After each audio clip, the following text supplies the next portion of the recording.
Good evening, thanks for joining us. The future for nearly 3,000 workers is unsure tonight, caught up in the collapse of one of the country's largest engineering companies. Reporter Max Futcher is at City Hall, where some were working on the repairs. Max, the failure of Hastie's has put hundreds of Queensland jobs in doubt. That's right, Bill. It is a significant corporate collapse with many blue-collar workers caught in the crossfire.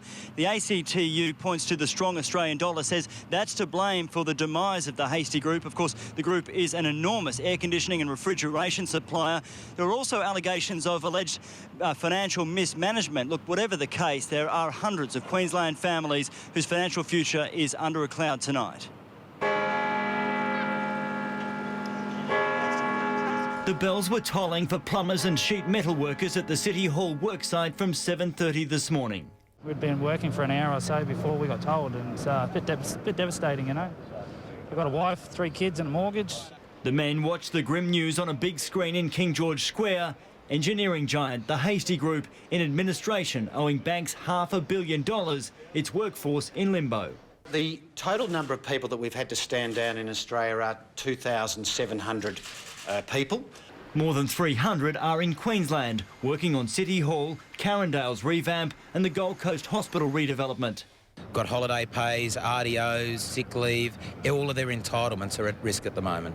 Moving out of home and then just getting signed off, you know, it's going to definitely affect paying the rent. There were hopes the group could have loans extended until last week an employee admitted to falsifying company accounts, a $20 million accounting black hole. The collapse has left workers fearing for their future, but many are also angry at Hastie's management for allowing this to happen. Dogs, mate, you know. Well, every bloke here works hard for their money. While unions try to recoup entitlements, there are hopes the men will continue working. The contracts have to be finished. So if we can't finish them, then probably the head contractors will take them over and they will finish the jobs, which means they'll need the people to work. Some of the group's companies will continue to trade and be sold off, but that won't cover the losses of creditors and lenders.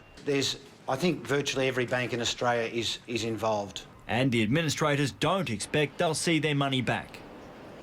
Yeah, so it looks like the banks look set to feel the pain of what we understand will be $250 million write-downs in the wake of this collapse. The workers are also in negotiations. Have made contact with the unions this afternoon. They say they're still negotiating with project managers right across southeast Queensland at sites across the southeast, trying to get these men to be able to complete their work, finish their contracts and, most importantly, get paid.